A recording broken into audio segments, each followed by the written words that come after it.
The views and opinions expressed on this program do not necessarily reflect or represent those of the owners, management, or advertisers of Pacific Telestations, Inc. This message has been brought to you by the stations of KUAM. You're watching Buzz with Jess Lujan. Good evening, Guam. I'm Jess Lujan. Welcome to this edition of The Buzz. Very exciting show tonight. Of course, we're a follow-up from last week's show when we had Dr. Michael Bavacqua from the University of Guam, of course, the Triton's Way. And we have two professors from the University of Guam as well, his colleagues. We have Professor Ruth Mendiola and Terry Flores as well to talk to us about, of course, Chamorro studies at the University of Guam. Because as former DOE teachers, they'll give us both perspectives. Good evening, ladies. Buenas noches, Ofede. Si Diyos makasini ang comida hampag na puwing. Well, si Diyos masini tan mizo pago na puwing pa celebran este mes Chamorro, no? Ladies, let's start off as former, of course, DOE teachers. Last week, of course, I had spoken to Dr. Bavacqua and the curriculum up there as well. And one of the things that we talked about is in regards to the baccalaureate program that is up at the University of Guam. And of course, I was jumping ahead and I said, hey, when is the master's program coming? And he said, oh, wait a minute, you know, we barely got this, so let's work on this. But one of the things, ladies, that I need to ask, because in other disciplines like, or languages, Japanese, Spanish. I know I took Spanish for 4 years basically, you know. But let me ask you this, because one of the things Dr. Bavacqua had said that in part of the studies, Chamorro studies, of course, is not only verbal but written as well, right? And most teachers, a lot of the students are DOE teachers that want to be more proficient in the written language. So I'm saying, well, you know, we have a major, we have this that's a course that is required, you know, in our schools, the Department of public schools. But in other languages, a lot of times we concentrate more on sensitive structures, the pronunciations, where the emphasis are in language. So written is very important to learning the spoken language. We're kind of opposite, right? And how do we get proficiency, again, from your feeder school to the university? Ladies. Well, you know, I've since the 80s, my first year of teaching the Chamorro language, it was kind of difficult, but now it's pretty easy because, like you said, the Chamorro Studies major at the University of Guam really caters to a lot of us that once thought, and up to now, for those that are now in the system.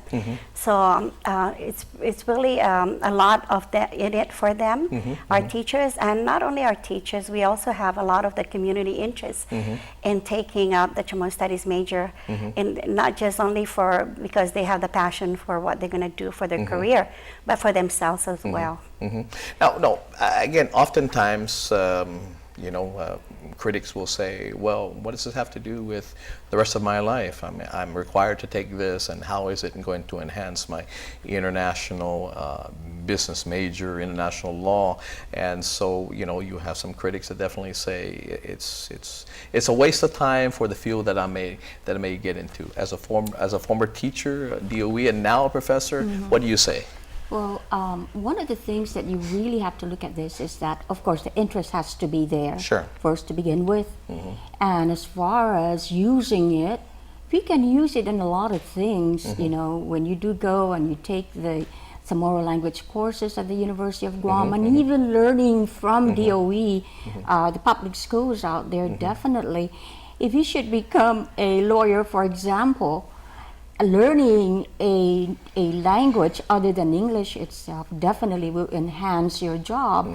There are some people that still does not understand totally just the English language. And so in a case scenario where let's say one of the clients happened to be Chamorro, and all he knows is just Chamorro and nothing else, and definitely that lawyer either should use a Chamorro language, or maybe hire someone who does know the language to interpret or to translate whatever it is that his client is talking about. So I truly believe that in any field, the Chamorro language will be useful. I have students right now who are business majors in my classroom. I have students also who are studying to become nurses, and they're taking the Chamorro language. I'd like to elaborate on that because I do have military students and they're nurses and you just, there's a reward in what they do at the hospital when they speak, and one of them exactly said, you know what? I hear other languages besides Chamorro. It should be only Chamorro. As nurse, I am in the military, I speak English, but when I go and I work at Guam Memorial Hospital, I want to talk to Tanrosa, to Nuse in their native language. And that even welcoming them in their language, it makes her feel very humble. And there's a bond there between patient and the nurse. Now, both of you ladies made the transition from Department of Education to the University of Guam. Now, of course, Dr. Bavaco and I talked about the immersion in Chamorro to be able to, again, really get a good grip on this thing. We have to be immersed in it. Now, as former DOE teachers, where you have required courses, maybe you're teachers, you know how students are at that. I got to go to that, and maybe I don't have to study for this. But now that you're at the University of Guam, you have these are required courses for the majors, for the Chamorro majors, but it's an elective for those who choose to want to learn the language or learn more about Guam. So you're wanting now you're having students now that want to come to the class. Okay, so now they find ways to immerse themselves in the language. So the difference between required and being a student, being again in the grade school. So again, how do you immerse? I like that you brought that question up because you know what, our first year of class, I definitely look at my audience, which are the students, and they're from various ages. We do have even attorney generals in our class, Senator Wampat, and I always ask, my first question to them is, why are you taking this class? I'm pretty sure amongst a lot of discipline ask that question, and we have what we do if it's 50% them taking the class to teach the language. So we touch the orthography part.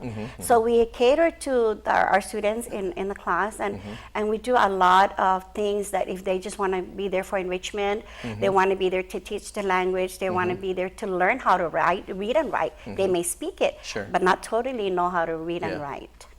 Yeah, and you must, go ahead, please. I have former students from Okudu High School, JFK High School now, that are taking Chamorro, and they're in my class. Now, so they were your students. So you did a good job in molding them to be able to want to take that. Thank you. I believe so, but then again, the students see to it that they actually learn from the public school system, and what they would like to do now is further their education. And some of these students are not studying because the Chamorro course at the university because they have opted to become to major in Chamorro studies program, but actually because they do want to learn the language. The interest is there. So from public school system on to the university, higher level of education, more professional, they're learning how to write it, they're learning how to read it with comprehension also, and they're actually there for the 4 domains, language domains, and they're doing very well. No, that's fantastic. And again, that's one of the questions I was going to ask. How does it feel to once have taught them in either elementary, middle, or high school, and then now seeing them as your students, and again going into the field of discipline that you guys are in?